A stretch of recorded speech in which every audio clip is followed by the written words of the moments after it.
Warahmatullahi wabarakatuh.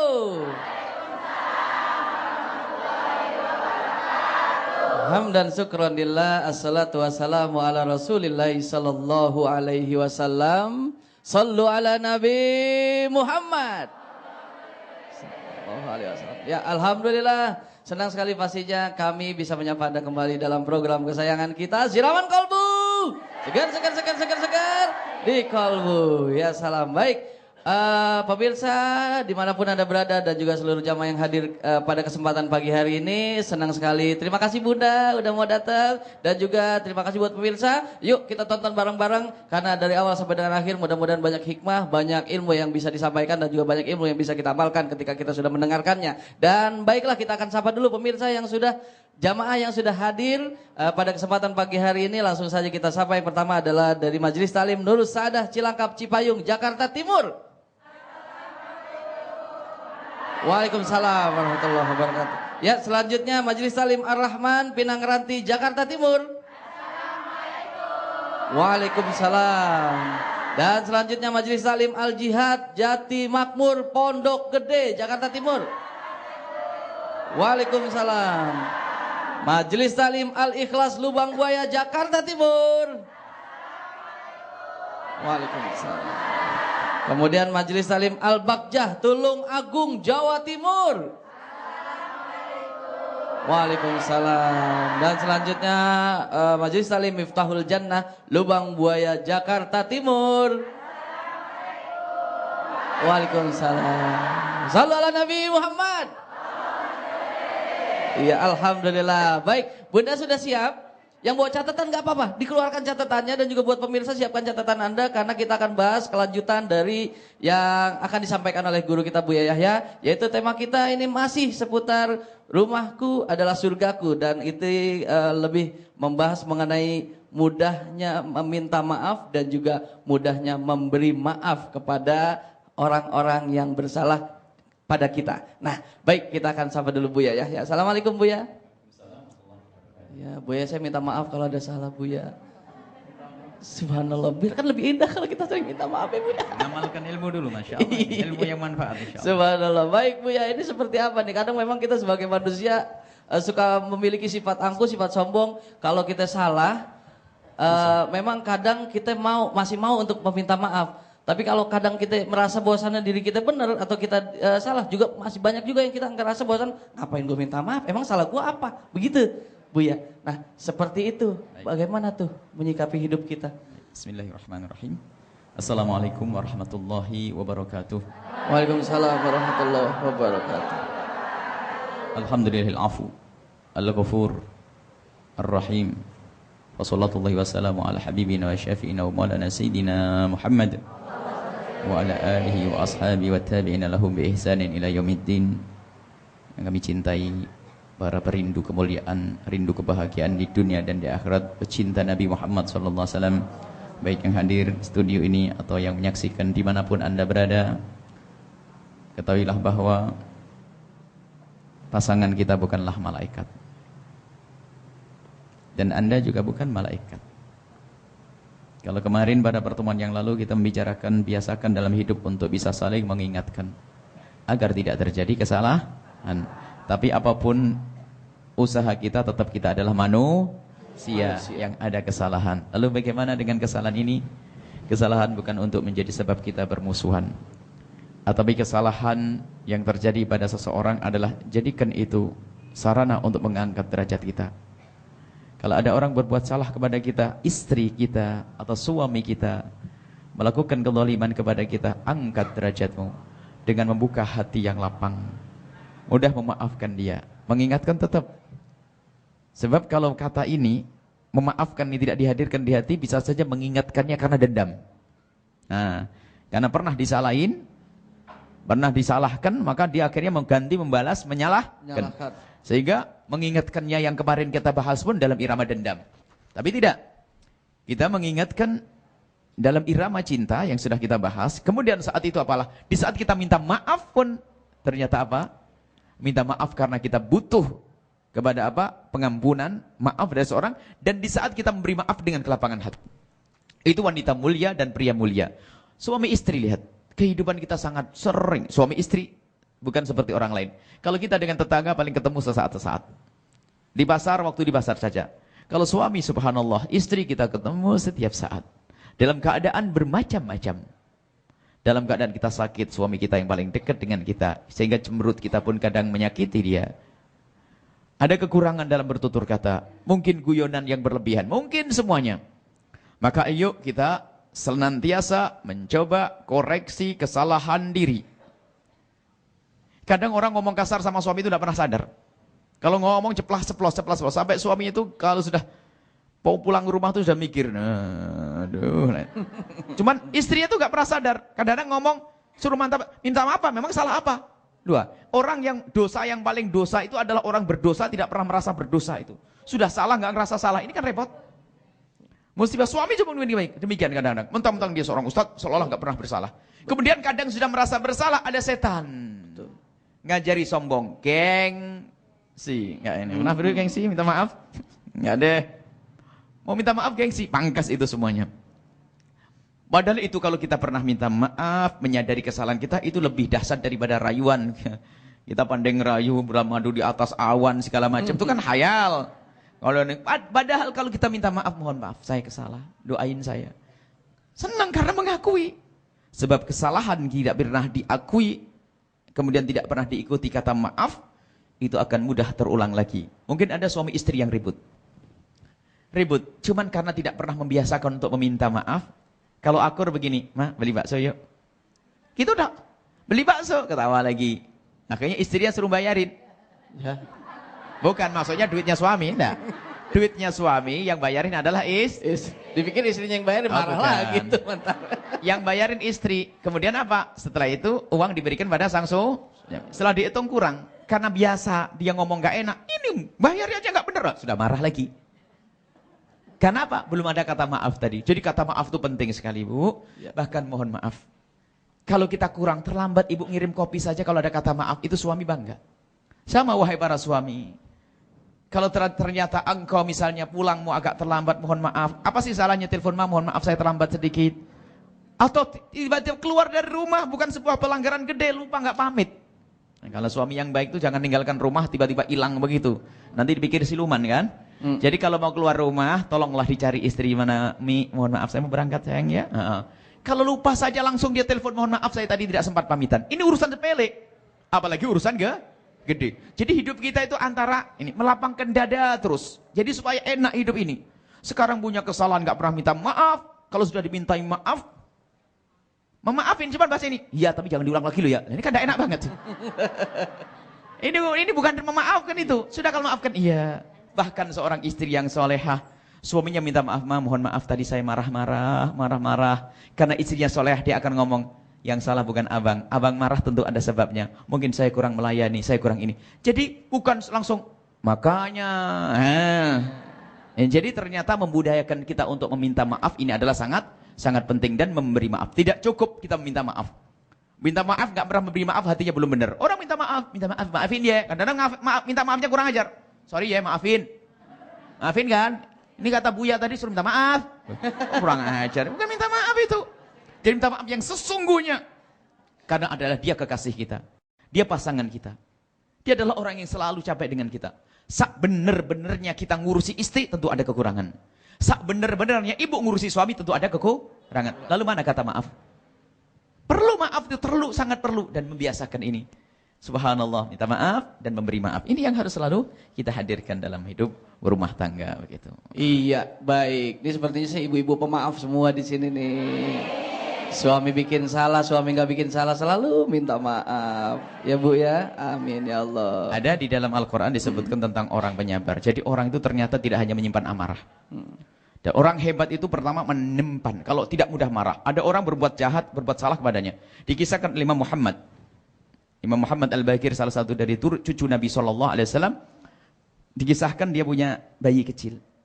Kemudian ada budak. Budak yang menyajikan kambing guling. Tiba-tiba kambing guling tersebut jatuh. Jatuh dan kambingnya lebih gede daripada sang bayi. Dan bayi meninggal. Allah. Marah enggak kira-kira? Tentu manusia akan marah. Cuman budaknya orang alim juga. Membaca alat Al-Quran termasuk orang yang disanjung oleh Allah adalah wal kadhiminal ghaidha, orang yang menahan amarah. Baca Al-Quran. Seorang imam, seorang yang kenal Al-Quran, beliau berkata, Al-Quran ini sudah aku baca sering, tapi aku belum pernah mengamalkan secara benar. Hari ini aku harus amalkan. Jadi gak jadi marah. Setelah diingatkan wal kadhiminal ghaidha, orang mulia adalah orang yang menyimpan amarah, tidak memarah. Lalu dia mengatakan, baik, aku tidak akan marah. Tapi menyimpan tok belum tentu, bisa saja yang meludak lagi. Ditambahi wal afina aninnas, kata sang budak. Budaknya budak pinter.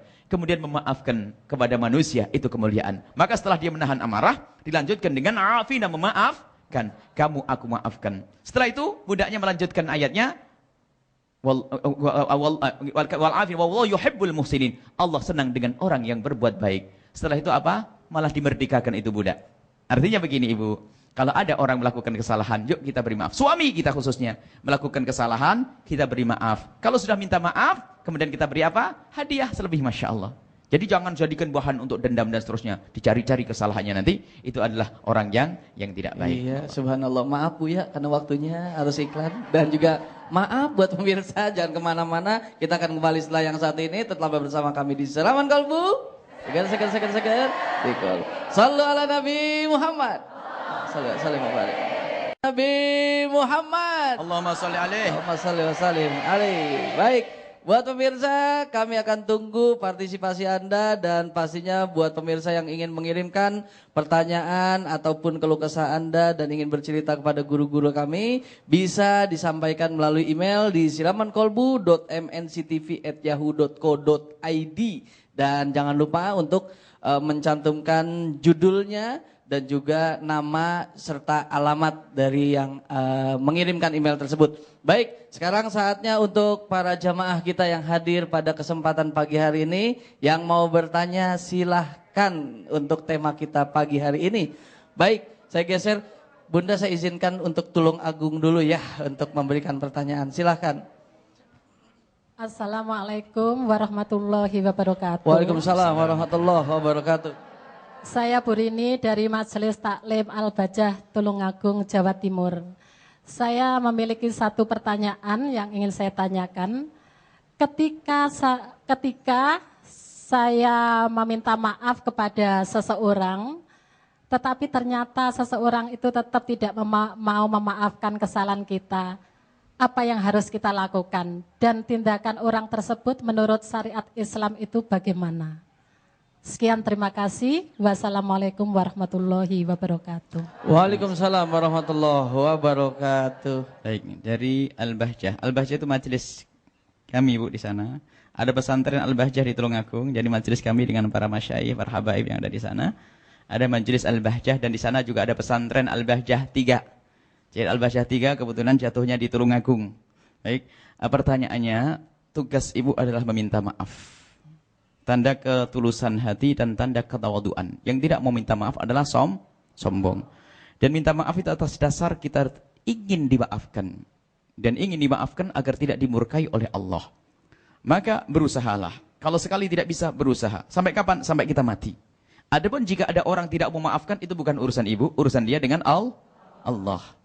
Jadi yang penting kita jangan sampai putus asa. Ya sudah, nggak mau, ya sudah. Nggak boleh begitu.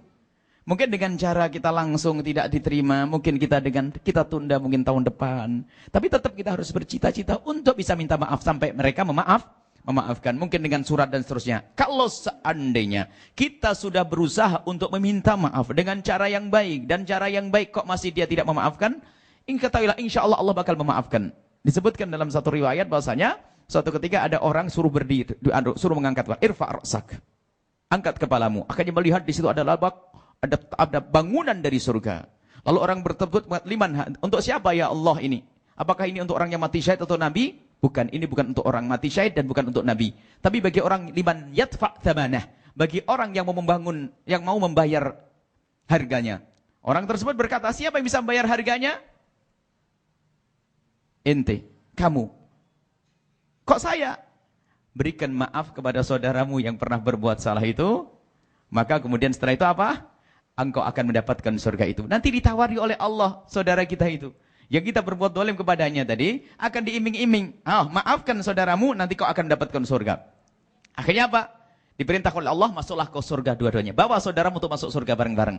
Artinya apa? Tugas kita yang penting adalah minta maaf. Dan meminta maaf. Kalau ternyata orang tersebut tidak memaafkan, ya kalau bisa saja dia akan menjadi seorang yang bermaksiat. Karena dia punya kedendaman di dalam hati yang kotor. Cuma tidak memaafkannya mungkin karena belum siap dan sebagainya. Mungkin menjadi orang yang akan dimaafkan lalu mendapatkan surga kayak tadi. Ketahuilah bahwa siapapun yang didolimi dan disakiti, itu sebetulnya dia telah mendapatkan sesuatu yang besar dari Allah. Sebab kedoliman yang dilakukan oleh saudara kita akan mengundang pahala untuk kita, mengundang pengampunan dari Allah untuk kita. Maka senanglah kalau kita didolimi oleh seseorang. Tapi ingat, di saat kita melakukan kedoliman, bergegaslah untuk minta maaf. Dan sampai kapan? Tidak ada batasnya. Nggak ada istilahnya, sudah nggak bisa. Yang penting saya sudah minta maaf. Oh enggak. Tidak ada kata yang penting, harus saya berusaha. Mungkin melalui anaknya, mungkin. Terus kita ingat sampai kapanpun. Sehingga ini nasihatnya Luqman Hakim. Nasihat lupakan dua hal dan ingat dua hal. Apa yang harus aku lupakan? Dua hal lupakan. Lupakan. Jika ada orang yang berbuat salah kepadamu, upayakan untuk engkau melupakannya. Satu. Yang harus aku lupakan yang kedua apa? Jika engkau berbuat baik kepada seseorang, segera lupakan. Yang harus kamu ingat apa? Dua. Yang pertama adalah, jika ada orang berbuat baik kepadamu, tolong jangan kau lupakan sampai kapanpun. Agar kita berkeinginan terus untuk membalas kebaikannya. Yang kedua adalah, jika engkau berbuat salah kepada seseorang, jangan engkau lupakan. Engkau berbuat salah, jangan engkau lupakan terus. Agar kita terus berkeinginan untuk minta maaf. Itu akhlak yang mulia. Jadi ibu terus minta maaf sampai kapan? Tidak ada batasnya. Ya. Jadi tadi tindakan orang tersebut menurut syar'i sudah disampaikan. Kita tidak boleh tahu hatinya orang. Mungkin dia memang belum siap, bukan sebetulnya tidak memaafkan. Mungkin dia belum bisa berucap karena terlalu besar permasalahan Anda dengan dia. Mungkin hatinya sudah memaafkan. Ada orang gitu kan, saya memaafkan teman saya belum bisa ketemu. Ada kan? Baik, mungkin dia adalah orang yang sudah memaafkan tapi belum bisa ketemu. Bisa saja kan, ibu saja kan bisa. Saya sih memaafkan, cuman kalau ketemu kok lagi, saya memaafkan, tapi kalau ketemu saya belum siap. Mungkin dia termasuk golongan orang itu, bukan golongan orang yang tidak memaafkan. Prasangka baik kepada manusia adalah baik. Semoga mereka adalah orang yang lembut hati semuanya dan masuk surga semuanya. Amin, ya Allah, ya Rabbal Alamin. Baik, Bunda, terima kasih. Adakah lagi yang ingin bertanya? Silakan. Saya akan berikan kesempatan nyebrang dahulu. Ya, yang mau bertanya, silakan. Assalamualaikum warahmatullahi wabarakatuh. Waalaikumsalam warahmatullahi wabarakatuh. Nama saya Ibu Azizah dari Majelis Taklim Nurul Saadah, Cipayung, Cilacap, Jakarta Timur. Saya mau bertanya salah satu masalah ya Pak Ustadz ya. Ya. Yaitu ada sepasang suami istri, suaminya ini berselingkuh. Kemudian istrinya ini apa yang dilakukan sang istri, karena yang namanya berumah tangga kan bukan hanya suami istri aja, melainkan keluarga. Iya. Jadi keluarganya itu mengharapkan istrinya ini tetap berada dalam rumahnya sendiri, namun suaminya sudah tidak peduli lagi dan dia malah menggantung, bukan diceraikan tapi tidak dinafkahi, cuma tidak diceraikan gitu Pak Ustadz. Apa yang seharusnya dilakukan oleh seorang istri dikala mertuanya itu atau keluarganya semua masih mendukung, sedangkan suaminya itu sudah tidak memberikan nafkah lagi. Ya. Aja. Terima kasih. Baik, sama-sama. Banyak problem dalam rumah tangga, di antaranya problem yang tadi disampaikan oleh Ibu. Ketahuilah bahwa pertanyaan yang pertama itu banyak, di dalamnya ada beberapa permasalahan yang harus dijawab satu persatu. Yang pertama adalah perselingkuhan. Dari mana tahu suaminya selingkuh? Kadang SMS jadikan tuduhan kalau suami selingkuh, sehingga suaminya menjadi tidak percaya lagi kepada istri. Ada suami tidak melakukan apa-apa hanya karena iseng dari temannya ini, akhirnya seorang istri gampang mempercayai, kupingnya bolong. Gampang kena fitnah. Akhirnya suami nggak ngapa-ngapain, kamu selingkuh. Enggak, kamu tetap dimarahi. Akhirnya apa? Sudah ada simpati. Makanya wahai para istri, jangan mudah dengar informasi dari tempat yang salah. Dan jangan mudah dengar omongan orang. Apalagi yang gunjing suami. Kesalahan istri kadang-kadang kupingnya bolong. Bahkan ada suatu ketika ada orang telepon, Neng, suami di mana? Lagi kerja. Kerja apa kerja? Neng kenapa? Pakai baju merah kan? Iya. Tadi dia pakai motor sama perempuan. Yang benar kesini loh kalau ngomong. Malah orang mau gunjing suaminya diundang di rumahnya. Ini adalah istri yang sangat bodoh itu. Hanya apa? Akhirnya terus ngapain? Tiba-tiba suaminya datang dilabrak. Padahal itu fitnah. Na'udzubillah. Jadi jangan mudah dengar omongan orang. Kadang-kadang mempercayai sebuah sumber padahal sumber bohong. Kalau sudah ngomongin kejelekan pasangan jangan didengar. Karena itu bisa saja orang ngadu domba. Betul. Bahkan seandainya pun itu kejadian yang benar, kita akan bicara baik-baik.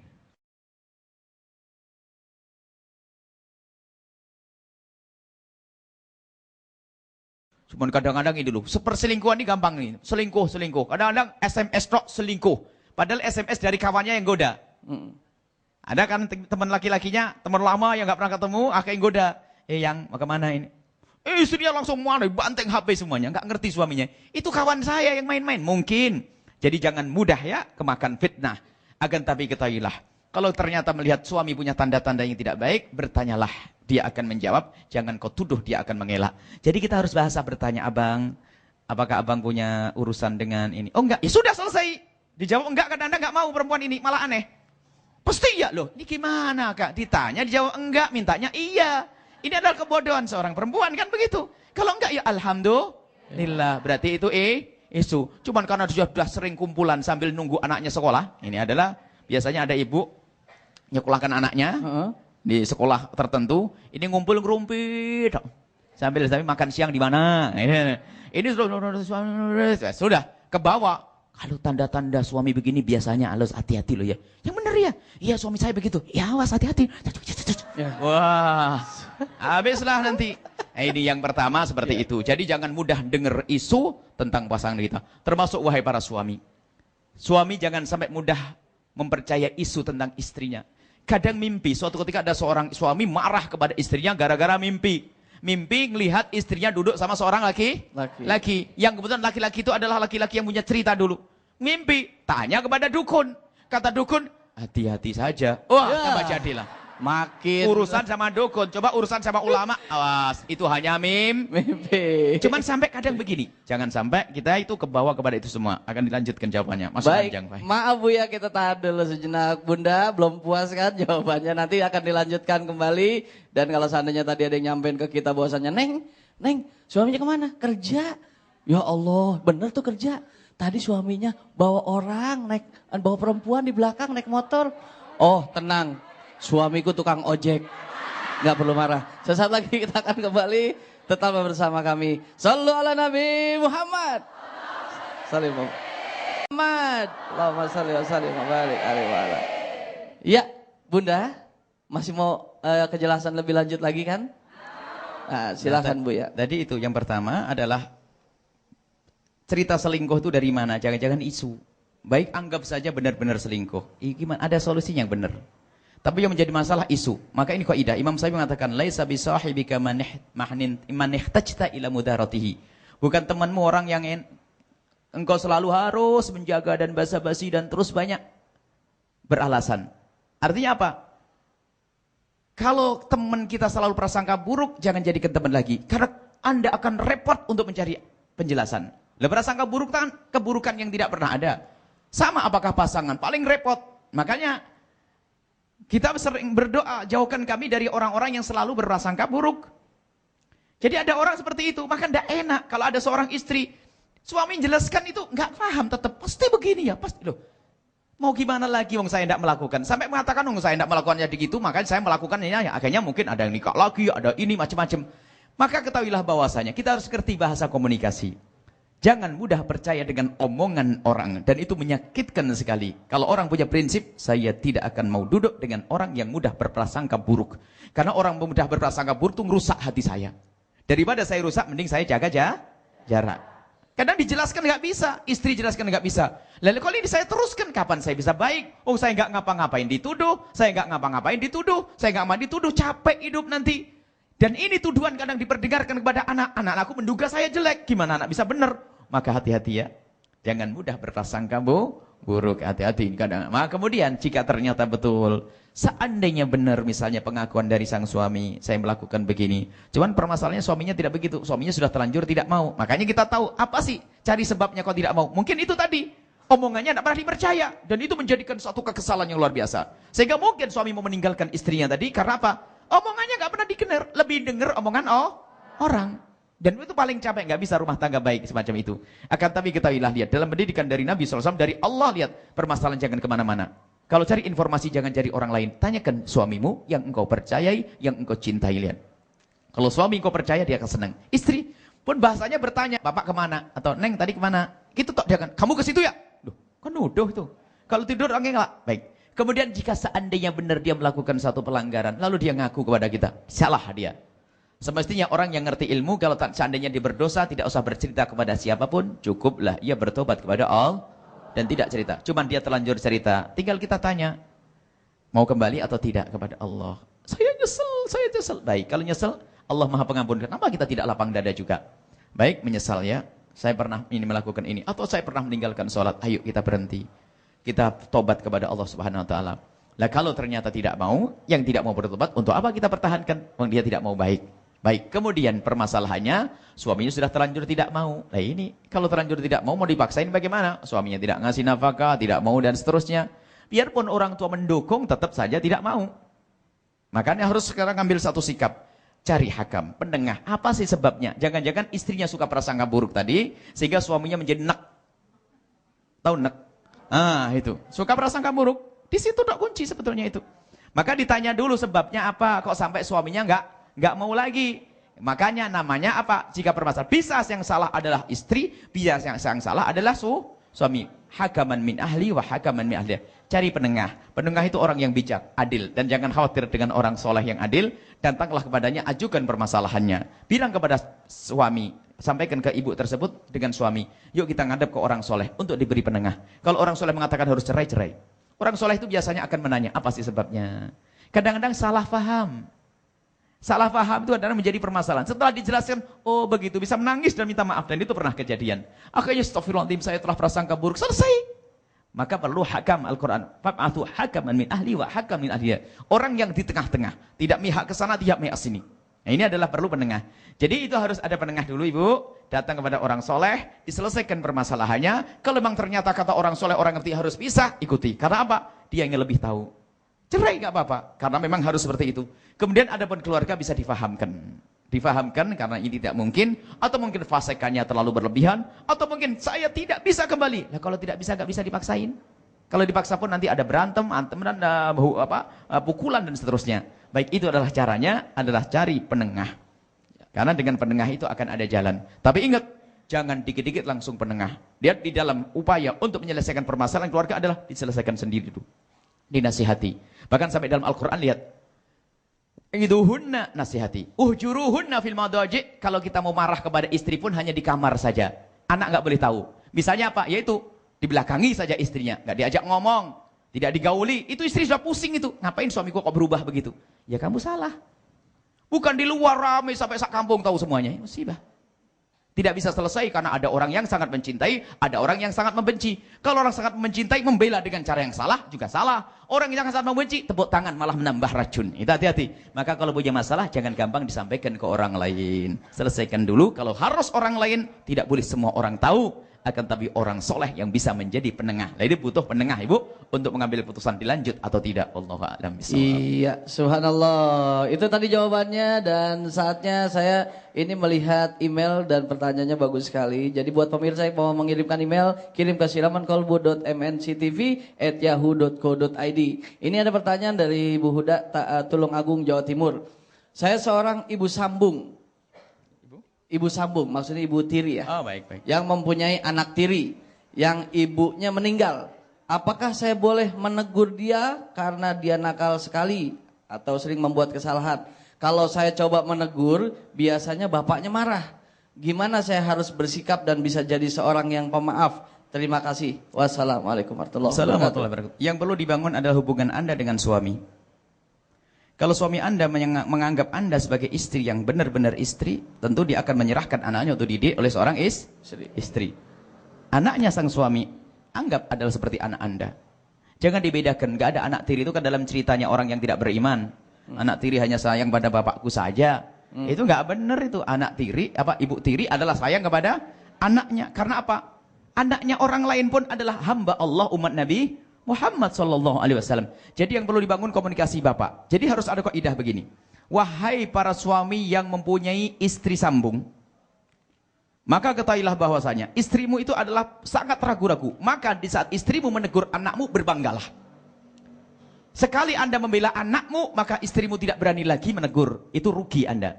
Jadi bilang kepada istri, Ma, anakmu ini adalah bukan anakmu memang. Tapi aku harap engkau menganggap seperti anakmu.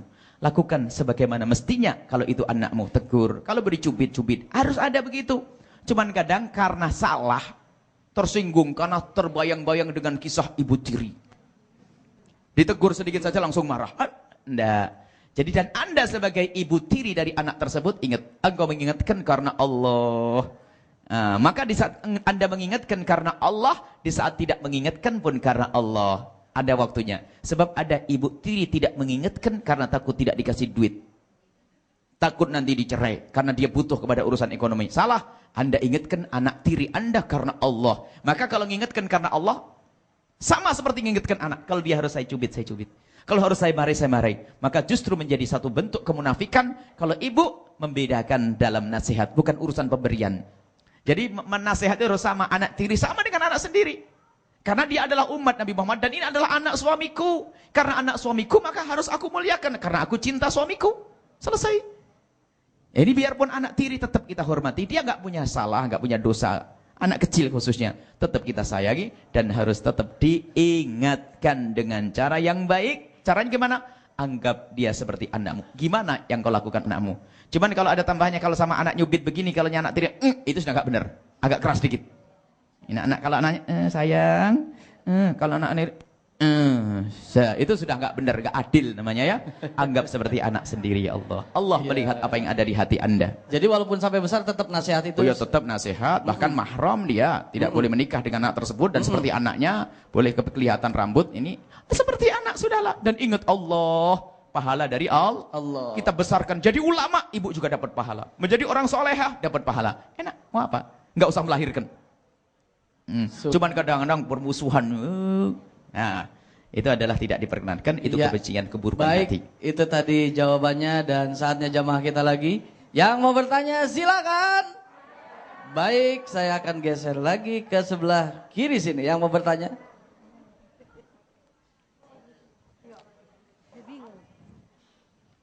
Assalamualaikum warahmatullahi wabarakatuh. Waalaikumsalam warahmatullahi wabarakatuh. Nama saya Ibu Sina dari Majelis Taklim Miftahul Jannah, Lubang Buaya, Jakarta Timur. Ya. Saya mau bertanya, Bu ya. Ibu, sebelum bertanya, Ibu duduk dengkul Ibu biar kameranya kelihatan. Ibu bisa melihat. Ya. Saya mau bertanya, Bu ya. Silakan. Saya punya sahabat. Waktu itu saya mau minta maaf. Maafin saya ya gitu. Jawabnya insya Allah kata dia gitu. Itu bagaimana solusinya Bu ya? Saya mohon penjelasannya. Ya. Terima kasih. Wassalamualaikum warahmatullahi wabarakatuh. Waalaikumsalam. Jadi beliau meminta maaf nih temennya. Ada temennya mau minta maaf kepada orang lain. Jawabannya adalah insya Allah. Nah insya Allahnya kita kan kadang apa namanya pengertiannya, oh Bu besok kondangan ya insya Allah gitu. Jadi menggantungkan pada Allah tapi kadang tidak sesuai dengan apa makna dari insya Allah itu sendiri. Nah seperti apa tuh Bu ya? Tapi jawabannya setelah yang satu ini tetaplah bersama kami. Shallu ala Nabi Muhammad. Allahumma shalli wa sallim alaihi. Kalbu. Segar. Di kalbu. Ya salam. Baik. Bunda. Ketika mengucapkan kalimat insya Allah itu sudah ada perubahan belum? Apa insya Allah tapi masih tetap manyun masih. Tapi udah berubahan ya biasa gitu. Ya Cuman, seperti apa tuh Bu ya? Yang minta maaf itu jawabnya insya Allah itu bagaimana? Yang meminta maaf atau yang dimintai maaf yang bilang insya Allah? Yang meminta maaf. Yang meminta atau yang di? Saya kata saya minta maaf sama teman saya gitu. Tapi dia yang memaafin jawabnya insya Allah. Oh, baik. Yang ya. memberi maaf bilang insya Allah. Baik, gini begitu. Jadi kalau memaafkan Bu, jika Anda dimintai maaf oleh seseorang yang tahu hati Anda, yang merasakan adalah Anda sendiri. Iya. Memaafkan atau tidak, jangan pakai insya Allah. Kalau insya Allah sebenarnya, Ya itu yang bikin ragu. ya mau maafin cuman nanti maafin itu apa enggak, ada. gitu. Jadi Gaplong, ya. kalau ya kan aku maafkan selesai. Iya. Masalah insya Allah itu misalnya Bu kasih duit saya ya, insya Allah. besok ke rumah ya, insya.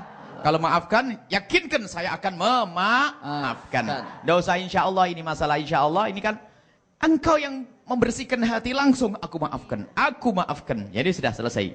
Jadi kalau kalimat insya Allah mungkin karena kebiasaan insya Allah. Sebetulnya dia pemaaf sebetulnya. Cuman dikit-dikit insya Allah. Kalau bahasanya syariat itu adalah tabarruk. Dikit-dikit insya Allah. Dikit-dikit insya Allah adalah ngambil berkah dari kalimat insya Allah. Sebetulnya insya Allah sudah memaafkan. Kan dia tidak cemberut, tidak marah. Tapi tetap bagi yang meminta maaf, hendaknya terus dan terus. Dan setelah minta maaf itu gak cukup. Minta maaf, afina anin nas yuhibbul muhsinin. Jadi kalau orang memaafkan itu, berbuat baik setelah itu. Jadi pertama orang itu tahapan pertama kalau ada orang membuat marah, dia tahan amarah. Kemudian setelah itu memaafkan dan berbuat baik. Yang minta maaf pun begitu juga. Tidak hanya minta maaf ya, akan tapi setelah itu ditindaklanjuti dengan memberi hadiah dan sebagainya. Dan kalau Anda memaafkan benar, lihat afina anin nas yuhibbul muhsinin, Al-Qur'an senang dengan orang-orang yang berbuat baik, yuhibbul muhsinin, berbuat baik, memberi hadiah. Justru begitu, Bu. Kalau ibu marah itu tidak keliling dunia untuk rekreasi. Kalau ibu dendam sama seseorang, kasih duit. Nah, kalau kurang ajar benar bikin marah sama saya. Saya beri baju yang paling bagus. Nah, kalau nanti kalau ibu nggak hilang dendamnya, saya ganti duitnya. Oh, ini resep dari Nabi SAW, tahadu tahabu. Memberi hadiah. Ibu kalau marah sama seorang jangan disimpan. Kalau disimpan sakit, ngelihat ayamnya aja, ini ayamnya dia tuh. Marah, capek. Lebih baik kita beri hadiah. Kurang, masih sakit, tambah lagi. Enak hati, sakit hati itu nggak ada yang kunjung, Bu, padahal sakit terus. Baik ya, baik insya Allah. Terima kasih ya Bu ya. Wassalamualaikum warahmatullahi wabarakatuh. Waalaikumsalam warahmatullahi wabarakatuh. Jangankan ayam, sendalnya aja malas lihat ya Bu ya. Kita mau ngaji ngeliat sendalnya, ya ada dia tuh, ada dia. Baru sendalnya doang tuh udah benci bener. Baik, masih ada kesempatan waktu buat jemaah kita. Yang mau bertanya lagi silahkan. Yang mau bertanya lagi silahkan. Baik. Yang mau bertanya, oke. Sepertinya kita geser sini. Ya. Bismillahirrahmanirrahim. Assalamualaikum warahmatullahi wabarakatuh. Waalaikumsalam warahmatullahi wabarakatuh. Saya ibunya Anaya Qurrata Ayuni dari Majelis Taklim Al-Ikhlas Lubang Buaya, Jakarta Timur. Saya mau bertanya Buya. Ya. Yang Buya tadi sakit hati. Saya juga merasakan sakit hati. Nah, ini suatu kejadian dalam bermasyarakat, pasti ada keretakan hubungan kan Bu ya? Nah, ini dua orang sahabat ini yang tadinya bersahabat, ada suatu kejadian yang amat tragis, sampai-sampai dalam keluarga ini 3 bulan ada perang dalam keluarga. Setelah kejadian reda, sampai 3 tahun lamanya sudah bisa memaafkan sebetulnya Bu ya. Tetapi kalau bertemu, rasa sakit hatinya itu di sini masih terasa. Pertanyaannya ini Bu ya, apakah ini suatu penyakit hati atau suatu ujian dari Allah dalam memaafkan? Terima kasih Bu ya. Assalamualaikum warahmatullahi wabarakatuh. Waalaikumsalam warahmatullahi wabarakatuh. Sehingga dikatakan Ibu, yang namanya jihad paling gede itu bukan perang, tapi merangi hawa nafsu di dalam hati kita. Itu setan. Setan mengajari kita dendam.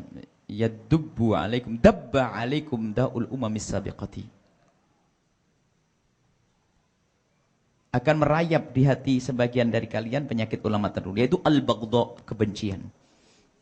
Biarpun kalimat lidahnya sudah memaafkan, tapi sebetulnya dia tersembunyi. Itu adalah satu sifat yang sangat buruk. Akan tapi kita ilah. Kata Imam Syafi'i, satu simatur rijal, yakni satu sifatnya orang mulia adalah as-samahah, mudah memaafkan.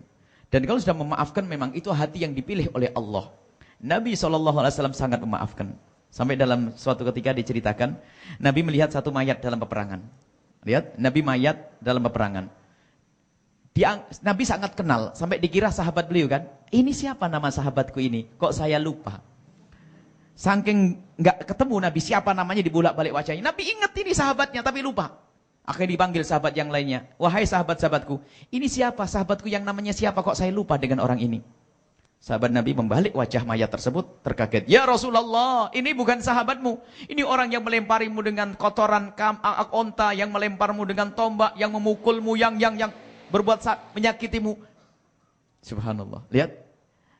Baik hatinya Rasulullah. Ingat wajahnya, Anda ingat kejahatannya. Allah. Ingat wajahnya, Anda ingat kejahatannya. Sekarang kita itu sampai 10 tahun yang lalu masih ingat. Sampai kita sering guyonan bahasanya, Ustadz, ini Rasulullah disakiti pun tidak ingat kejahatannya. Sekarang ustadz gara-gara diundang sama jamaahnya, lupa jamaahnya nggak masukkan ke dalam rumah. Di depan pintu, 10 tahun masih ingat. Oh itu yang dulu nggak menghormati saya taruh di depan pintu.